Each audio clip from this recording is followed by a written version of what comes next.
What's up? Welcome to the Wrestling Mat on this Friday. Thank you for being with me. Thanks for joining us here on the Wrestling Mat. Next weekend's going to be a very big, busy one. I didn't know how busy today was going to be, and then a bunch of news and newsworthy things came down yesterday, even this morning, as I was literally just checking Twitter, kind of catching up. I did Busted Open this morning and had a little small break before I did this, and I see that the Superior Court of the State of New York filed by TBS and Warner Brothers against the National Basketball Association. So Roundball Rock, maybe not just yet. What up, Phil? What up, Tyler? What up, WWE for Life, who is a subscriber, which you can be as well. Where? Right behind Todd, right above Todd. Behind me, but above Todd at the WrestlingMatShow.com. How are you all doing today? And welcome to the most interactive pro wrestling show out there. It is the Wrestling Mat. You can watch us every single weekday or whenever you want. Weekdays are live at 1, but I know people catch it at different times. I used to be on a show that probably doesn't exist anymore at 1 p.m. Eastern, and I knew people watched it after the fact, and that's okay, because whether you want to watch it after the fact in full, whether you want to watch our shorts, whether you want to watch our reels on Instagram and everything we put out there, I'm just happy to have your support. Please check us all out at thewrestlingmatshow.com. And speaking of those memberships, $2.99. That's where we start at our membership tiers. 3 tiers right above Todd, the mid-card, and the Mat event, all available to you. Some of you have signed up already. I appreciate that very much, and thank you so much for doing so. But if you haven't yet, make sure you go check that out. Now, all the tiers have different benefits to them. That base tier, you get to be part of some AMAs. You get some discounts on merch. You get priority reply to comments. On top of that, though, if you go to the mid-card tier, we're going to give you some extra bonus content there, everything you got in that original tier. And all the way on the top at the Mat event, we'll follow you on social media from my account, the MattCamp23, and Wrestling Mat 23 on Instagram and Twitter. If you're with us for 90 days there, you get a special piece of merch. We're going to pick somebody from that top tier every single month to do a special private AMA with me for 30 minutes. And everybody that's in that top tier, you're going to get entered into our membership pick along, I guess you might want to call it, where you'll get to pick something old to watch and we will watch it with you. All the tiers have more than that. Go check it out at thewrestlingmatshow.com. But most importantly, as we head into SummerSlam 8 days away, if you sign up for any tier right now and leading into SummerSlam, you can do it even during the show as you're watching. You can watch SummerSlam with me right here at thewrestlingmatshow.com, watching nearly almost the entire show. I have to dip out, I think, for a little bit because of life, but the SummerSlam watch party will be here at thewrestlingmatshow.com on YouTube, and you could be part of that if you sign up for the membership tier, any membership tier, and they start as low as $2.99. I certainly appreciate that. We all appreciate it here. We appreciate you being with us, subscribing, commenting. I answered a lot more comments last night, and I know a lot more even came through. I'll get to those. I promise you that. Here's what you might have missed this week if you're just joining us just for today, or haven't caught up, or you've been busy, or you're new to the show. I get a lot of those comments. Hey, I caught you on Post Wrestling the other day. Loved having that chat with John and Brandon. Well, welcome over here. I'm catching your stuff because I missed it in the past. It was written about on a wrestling website. Well, if you're joining us for the first time, if you just missed the past week alone, Monday's episode, all about Bobby Lashley. I know a lot of you found me because of that. My interactions with him, things that they missed with him, where they could have gone, the potential members of the Hurt Business that were pitched, all of that covered. Talked about CM Punk showing up on WWE Backstage on FS1, what that was like within WWE, some pitches that were thrown out there to integrate him into some digital programming, and if there is ever a possibility of Stone Cold and CM Punk.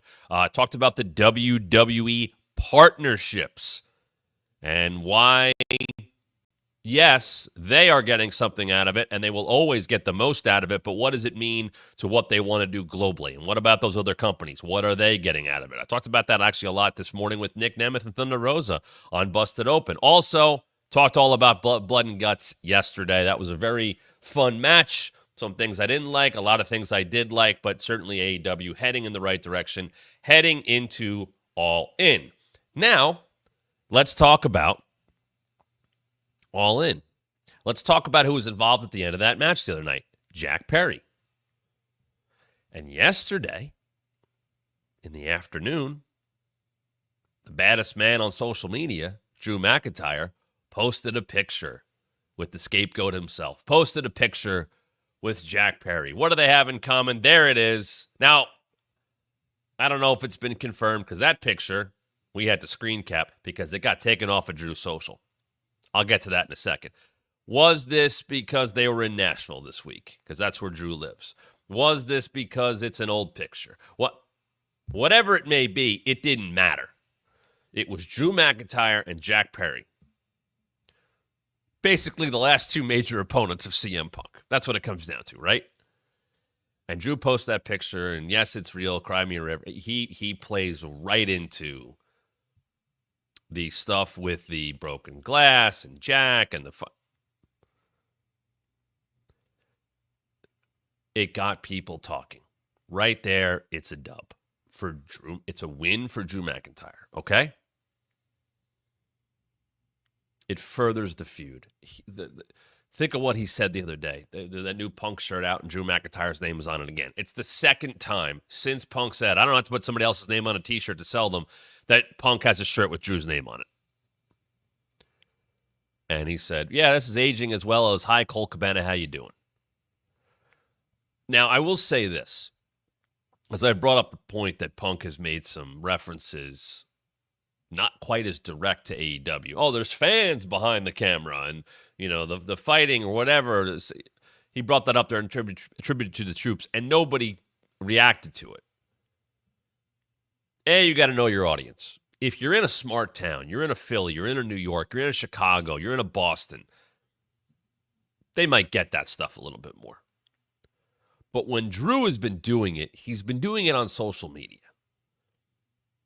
That's not the same necessarily. There's crossover. That's not the same fan base or same audience, whether they are WWE fans or not. If you go to a Raw or go to SmackDown or NXT, I'm going to guess 99% of the people there are fans of the product. If Drew posts something like he did on social media, there are fans of all companies, of all forms of entertainment, that see that and will react to that. An AEW fan, and once again, I'm not trying to be tribalistic or anything like that. If you don't watch WWE, that's fine. If it's not for you. If you don't watch AEW, and that's fine. It's not for you. But on social media, that stuff's going to get around a lot more. And to that point, Drew knows what he's doing. When he's taking the shots he's taking, and it's outside of WWE things, you're going to reach who you want to reach there.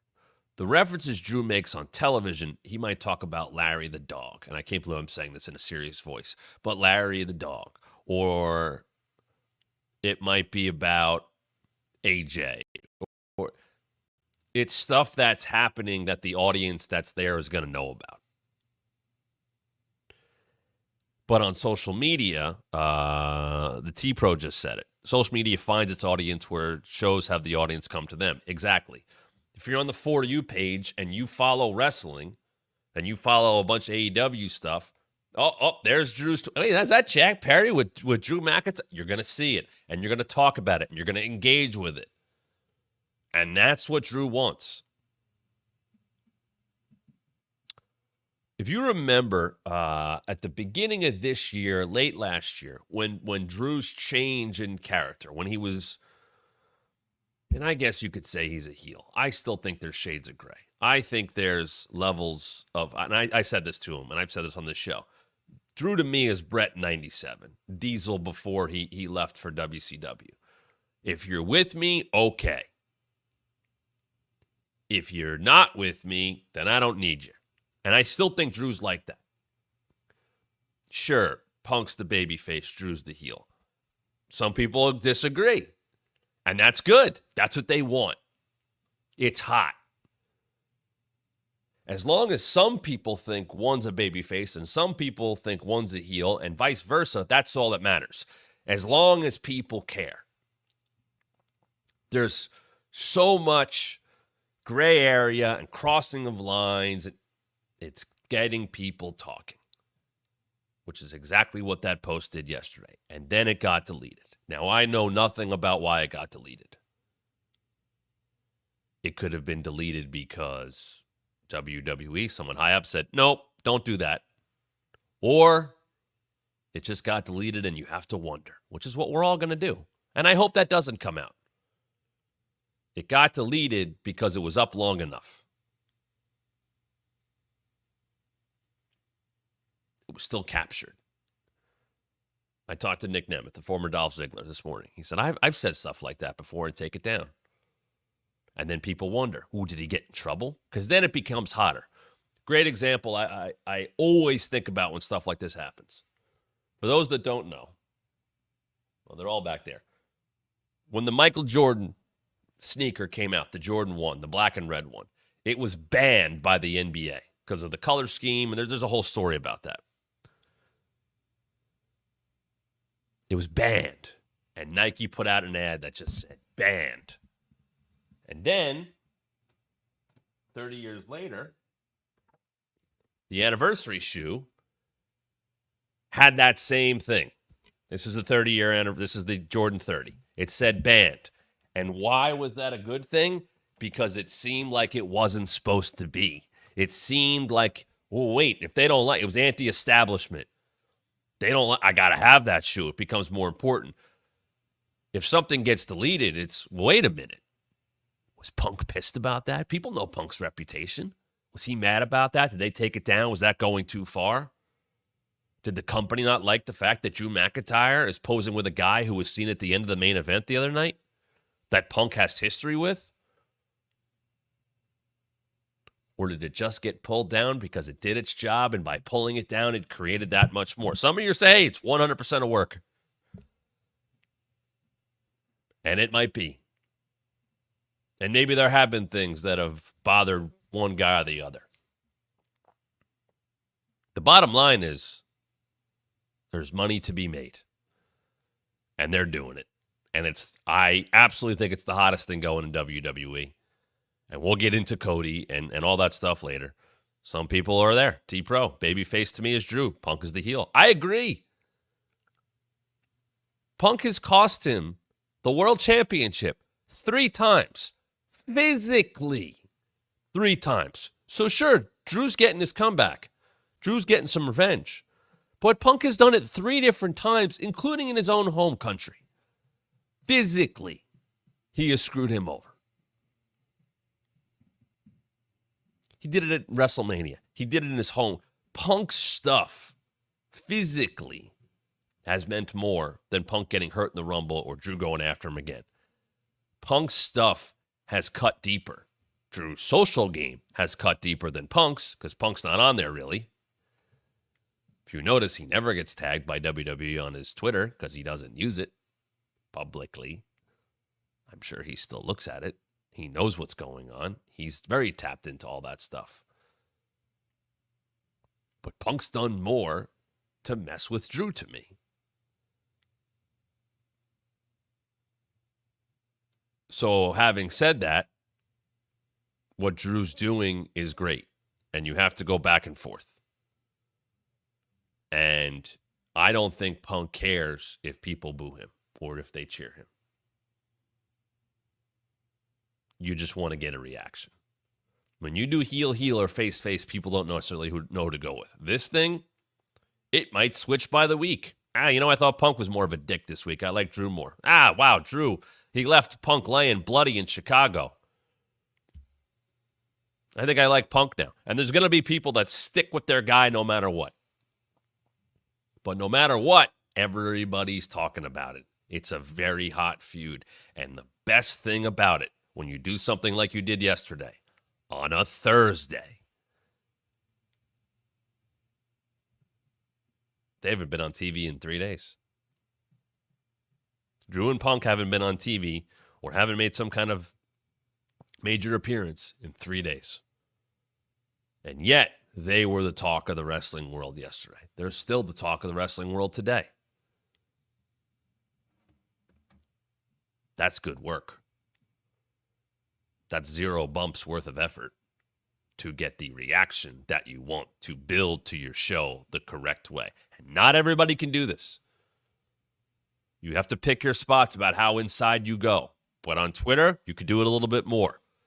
Drew has kept it mostly those kind of shots to Twitter and not on TV.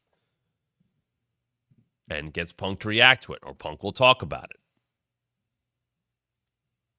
It's the biggest thing WWE has going right now.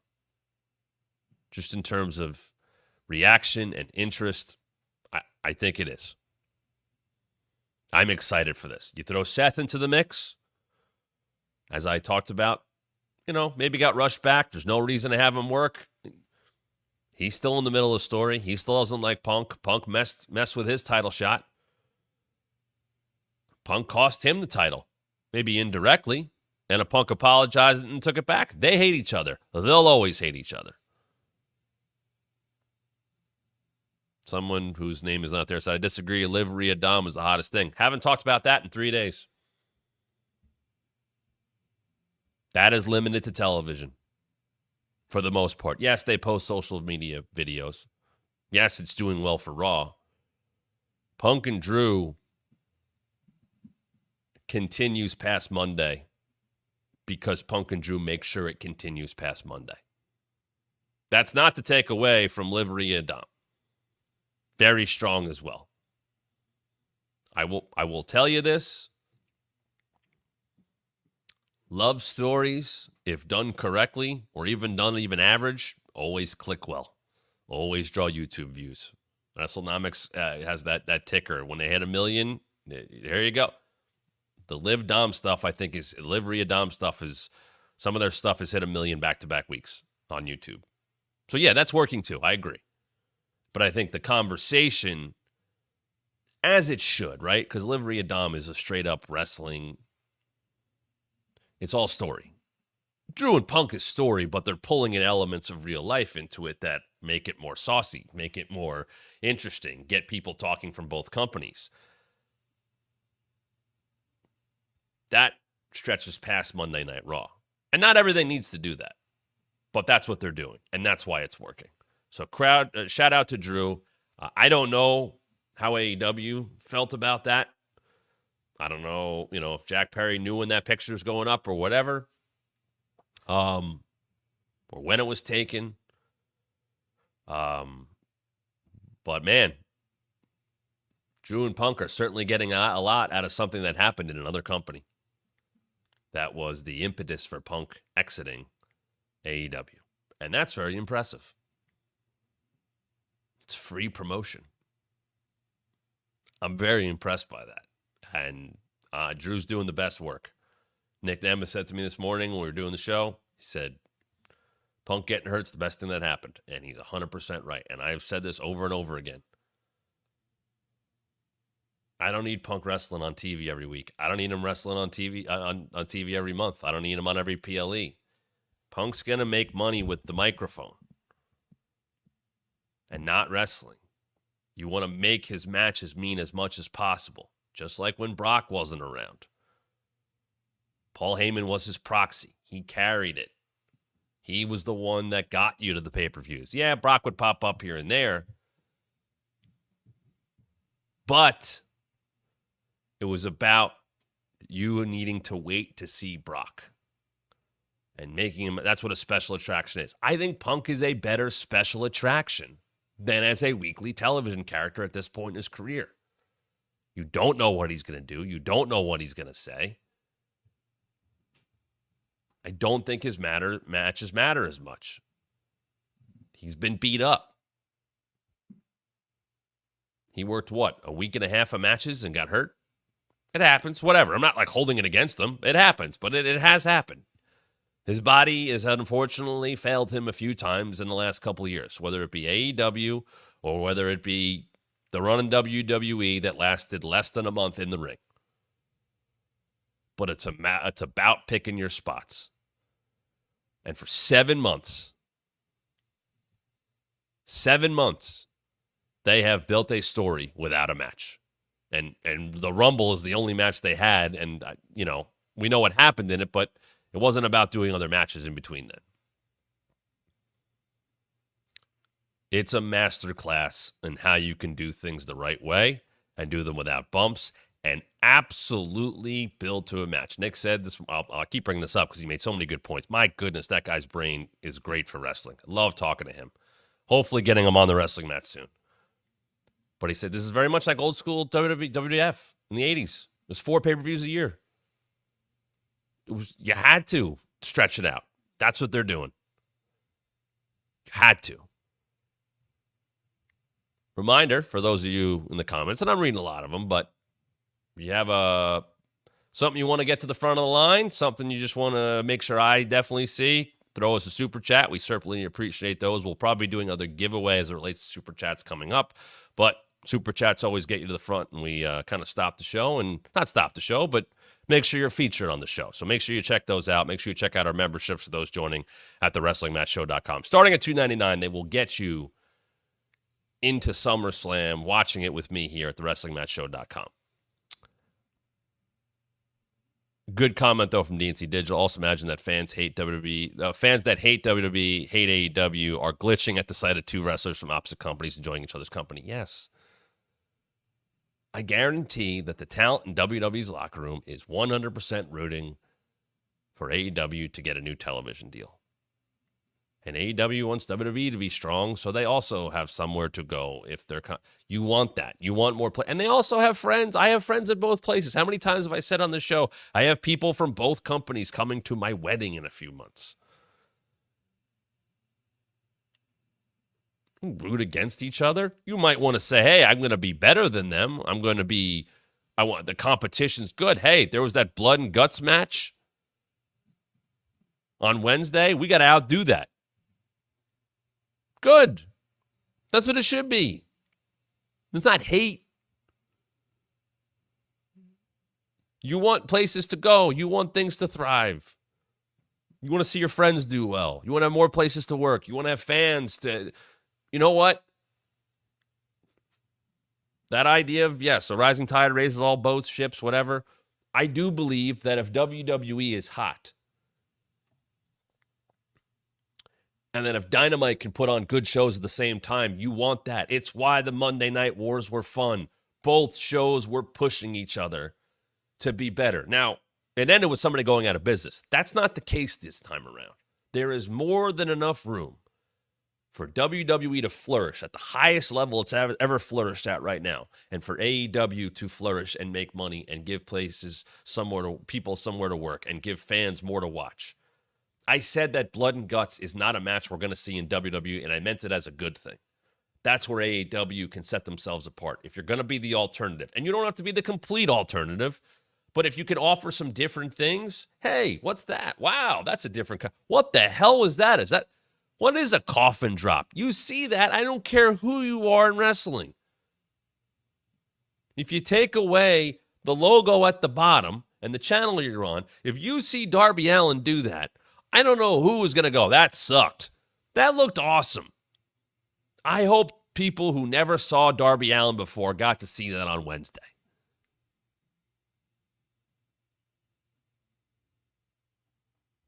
If there's more good stuff to watch, if people have come back to wrestling because they hear about, oh, The Rock was back at Mania, and then they saw Drew McIntyre, or they saw Rhea Ripley for the first time, or Logan Paul has brought people in, and they found out who Kevin Owens is and all the crazy stuff he does.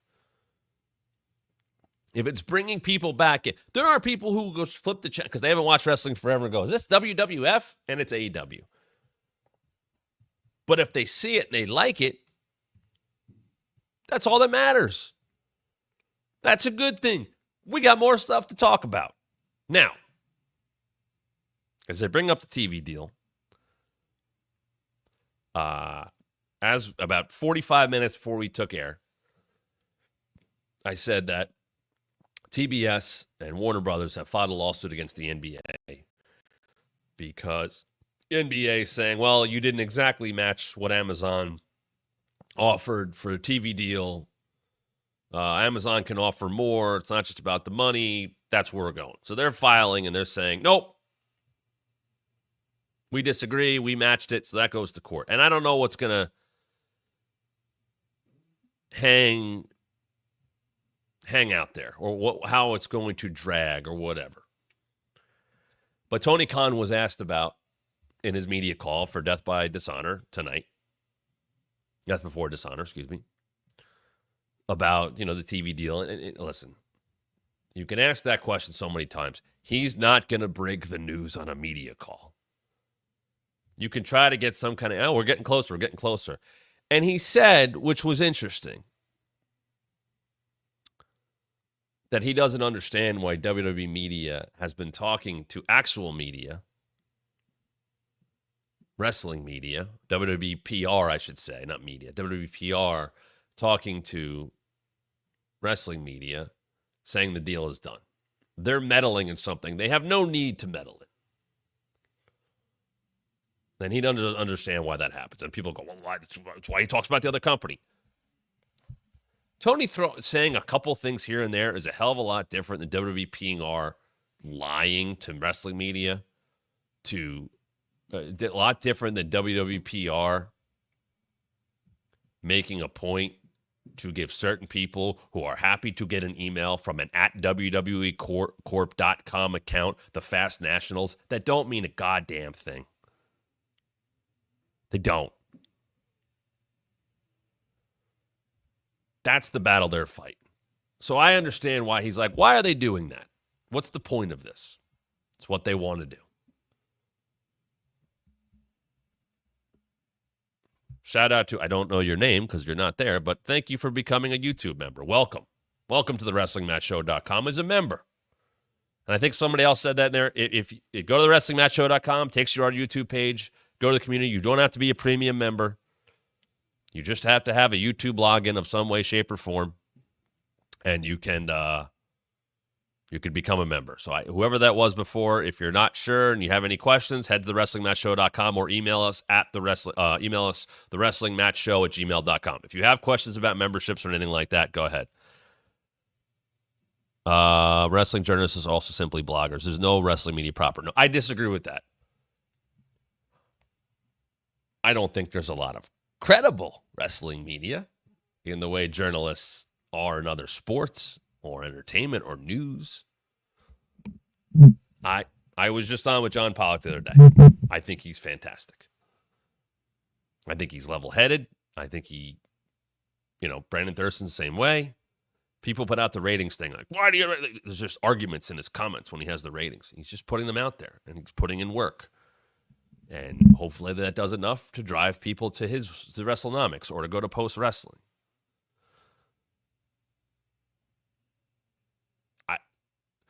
There's a lot of bloggers. There's a lot of content creators who just want to say, I have an exclusive with Cody Rhodes, and he doesn't say anything. I understand frog splash or frog splash, why that bothers. It bothers me too. It bothered me before I was in WWE. It bothered me during. It bothered me. The stuff that is reported incorrectly, or here's the other one that happens a lot. Stuff will get reported and it's 4 months old. And it's reported as news as if it just happened. I've told stories on this very show that are old, but I will tell you that that's where they came from. There's reports that come out of this was said then. Yeah, and it means nothing now. But it trickled out way after the fact. And yeah, I know that gets clicks. But sometimes reporters get it dead wrong, or they don't do their homework, or they don't double source, or they get lazy, or they'd rather fight people on Twitter. And you know what? That is a business model for people. It's a business model here. It's a business model for old wrestling guys that go bankrupt a couple times and need to make money off of taking shots at AEW, Eric Bischoff. And you know what? It works. People go watch it. People go listen to him. Jim Cornette once said to the Young Bucks, we just got to work together. Like, he said it to them after crapping on them. Just part of it. Be great till we work together. I think they were booked on the same like Global Force show at a minor league park.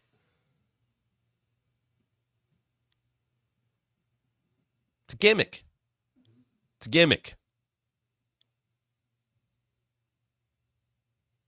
There you go. Tom's going. Tom just said, I'm not involved, but I think back when, and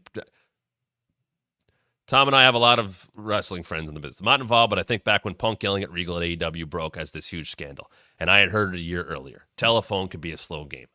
I heard it when it happened. I heard it from somebody who used to be friends with Punk.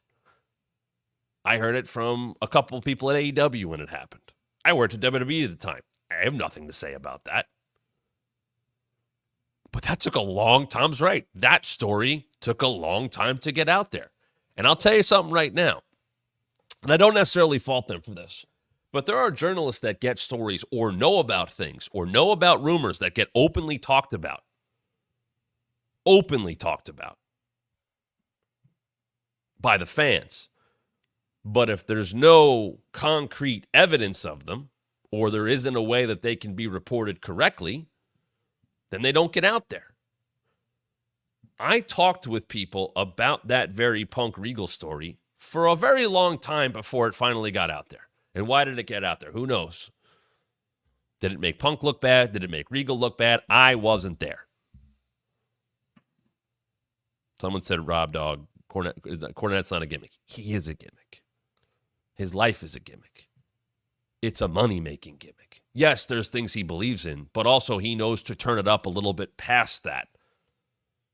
And here are these comics that go up as his thumbnails. And whatever. If people are following him, what am I to say he's wrong at doing it? If people want to listen to Eric Bischoff talk about stuff that he may or may not have watched, and it's working for them, okay. Those people want to use their time that way or spend their money that way, that's fine. That's not what I do. Other wrestling journalists are happy to just break news and do it correctly. Other ones want to fight with people on Twitter. Other ones want to say things to sell things, and they might be wrong. And then they don't retract it when they're wrong, and that goes for more than one.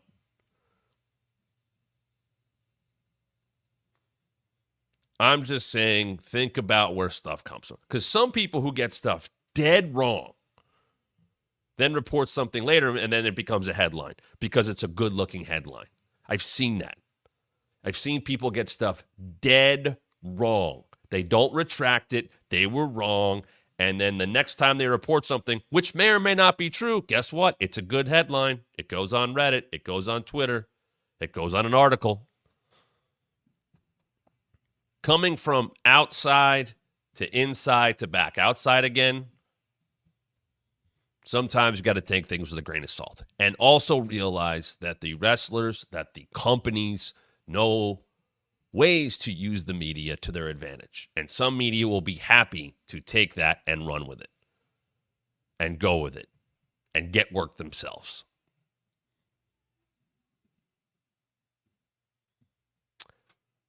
As we continue on here with, Tony talking about WWE PR getting involved, the most PR thing happened yesterday.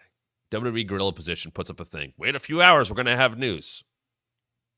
A company that has no problem carrying the flag for WWE. And there it was. Front and center, perfectly posed picture. Paul, Nick, the mayor, talking about bringing WrestleMania to the UK. Then there's a video. Oh, let's shoot all this of them walking. And then, okay. A totally organic thing. By the way, all PR, all smart PR. I get it. It works.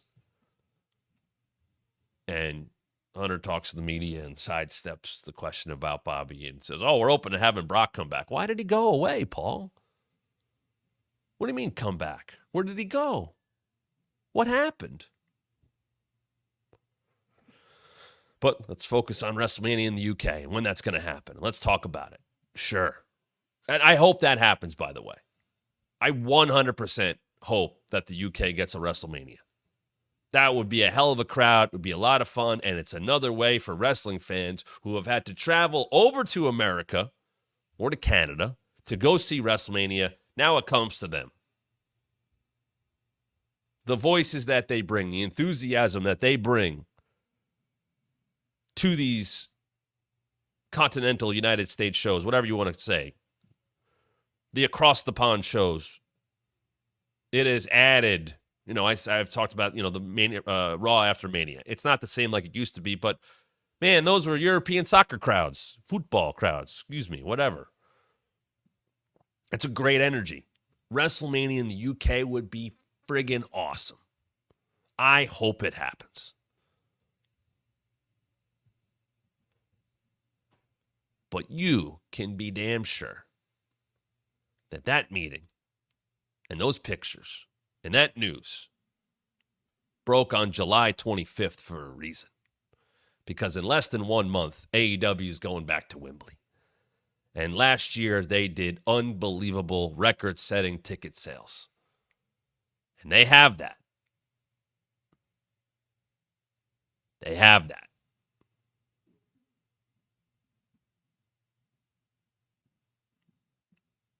And WWE wants that. Of course they do. And I know AEW hasn't sold as many tickets as last year, but they're still going to put 45,000, 50,000 people at Wembley, and that's still going to be awesome. But you know WWE wants to put that show, I would think preferably in Wembley, just in terms of attendance, to beat that number. And dropping themselves over there when All In promotion and the build All In, as it's the next show is ramping up, that is not a mistake at all. It's not. Now, if you're AEW, what do you do about that? Do you do anything? I think you get your people. Do you want to send over, you know what the problem is now? Any media that your talent does, very good chance they don't really necessarily care that they're talking to AEW wrestlers, but they're talking to wrestlers. And you know what's going to come up now in the media that any AEW talent does between now and All In, if they do it over there? We've just heard that WrestleMania could become. What are they supposed to say when that comes up? Hopefully PR tells them to say, hey, listen, the more wrestling, the better. The fans, they get to have another great thing that they could see. What else are they supposed to say? But, we're excited for All In coming up on August, blah, blah, blah, blah, blah.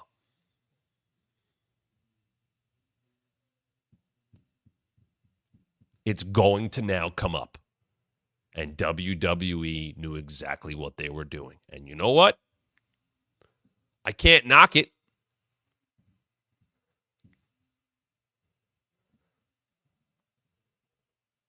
But they know what they're doing. And now, with a month until All In, they've stolen some of that juice. And that will be a talking point in interviews. Because guess what? All the media you're going to do, some will know to not ask and don't ask them about that. But there's going to be people that if you're just a general presenter, host in America, presenter over there, it's wrestling. You ask about wrestling. Sure, you could bring up SummerSlam 92. That's everybody's seen that.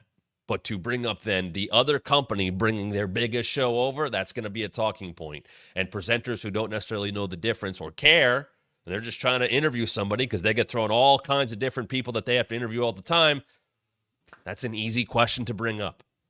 And now will be something that AEW very likely has to deal with in any UK media over the next month. As Rob noted, the high water mark at Wembley, Adele, new attendance record, 2017, 98,000. But AEW has the wrestling record. Tom says, I'm sure Jeff Jarrett will be very nice about it when he does all the media in England. Yes, more than Jeff, please, although Jeff is wonderful at it. Yesterday at Comic-Con, a lot of WWE representation, a lot of AEW representation. Great to see. Happy for everybody. Johnny Morrison wrestled Meatwad, which Nemeth was like, he goes, I am so jealous of that.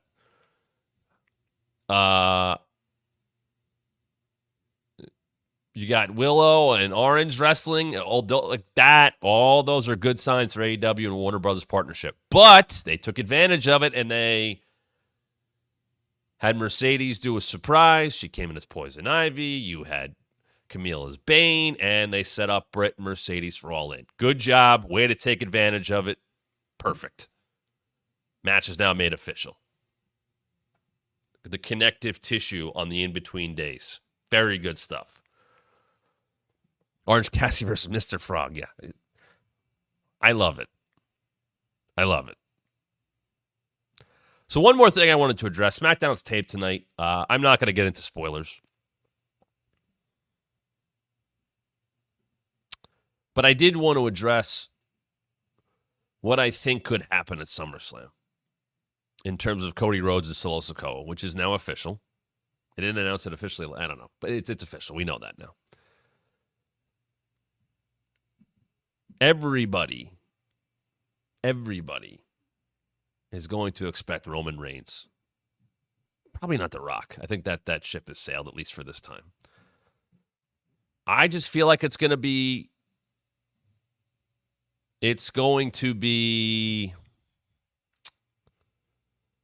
a lot of people staring at the ramp, waiting for Roman. Cody loses KO. Cody loses Randy. He's going in alone. How does he overcome Solo? Tangaloa, Tamatanga, Jacob Fatu. How does he overcome that? Who's got his back? And if it's Roman, not necessarily having Cody's back, or will he have Cody's back? What does Cody do if he defeats Solo and Roman comes back? Whether he makes the save, is it about Cody and Roman standing side by side? Or is it about Cody kind of fading into the background because Roman's back and it's about Roman against the current bloodline?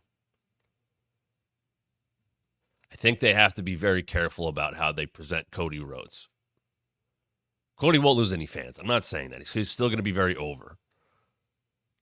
But this story does not feel like it's about Cody and Solo. It's about Roman coming back to take the bloodline back. And that's over. Believe me. I just want to see what the landing looks like when they try to stick it.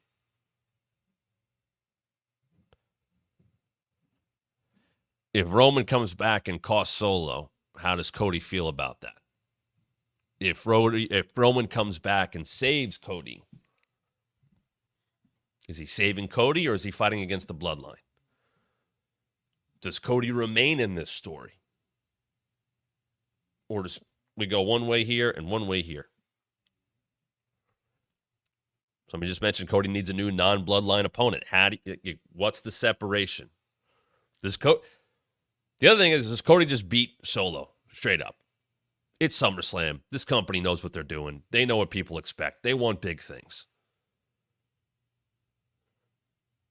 But I do wonder, because I've said Cody, AJ, Logan, AJ. In the grand scheme of things, no real threat.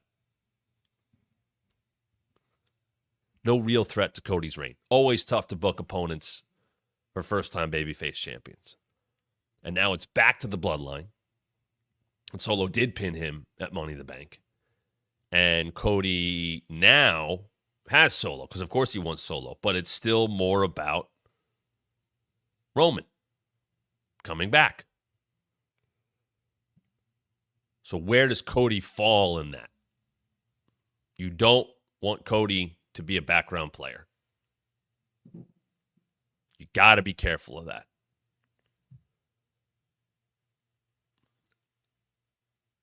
That is something I want to see how they handle it next weekend. Cody's going to be over no matter what. But I am so intrigued to see how things shake out when Roman is back. Because I think Roman can be a bigger babyface than Cody, which, by the way, is an unbelievable thing for WWE to have.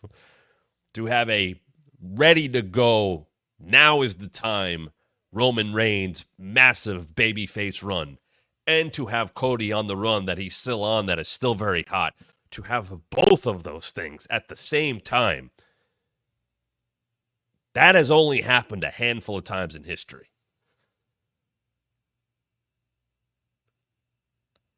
Rock and Austin is really the closest thing to that. You can say there were big baby faces when Cena was but nobody was on Cena's level at that way. I'm talking two guys over as mega baby faces at the same time.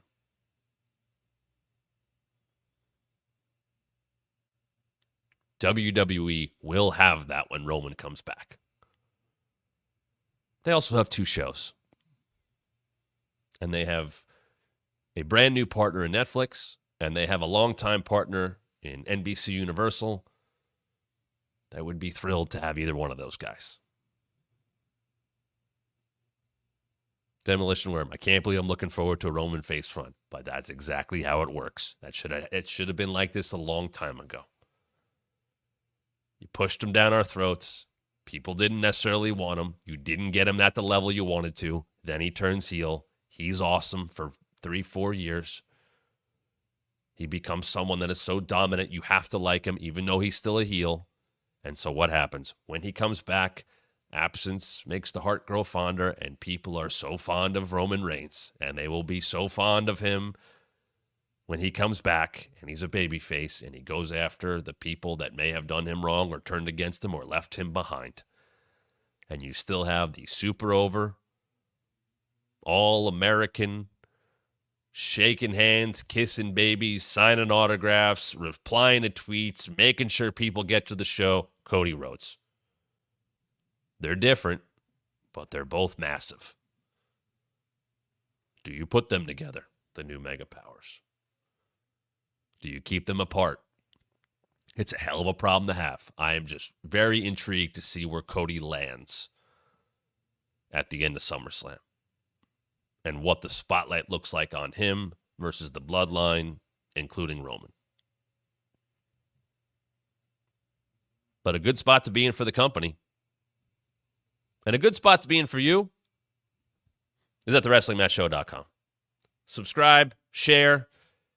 Make sure you check out our memberships. Got a couple new members today. Certainly appreciate that. Starting at $2.99, any membership tier right above Todd, the mid-card, or the main event, get you here next weekend for SummerSlam to watch along with me. Plenty of other perks. You can check it all out at thewrestlingmatchshow.com. If you ever have questions, please tweet us at WrestlingMatt23 or the Matt Camp, or send us an email at thewrestlingmatchshow@gmail.com.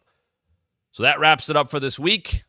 We'll be back on Monday to talk about wrestling even more. See you Monday, 1 p.m. Eastern, and every weekday right here at thewrestlingmatchshow.com.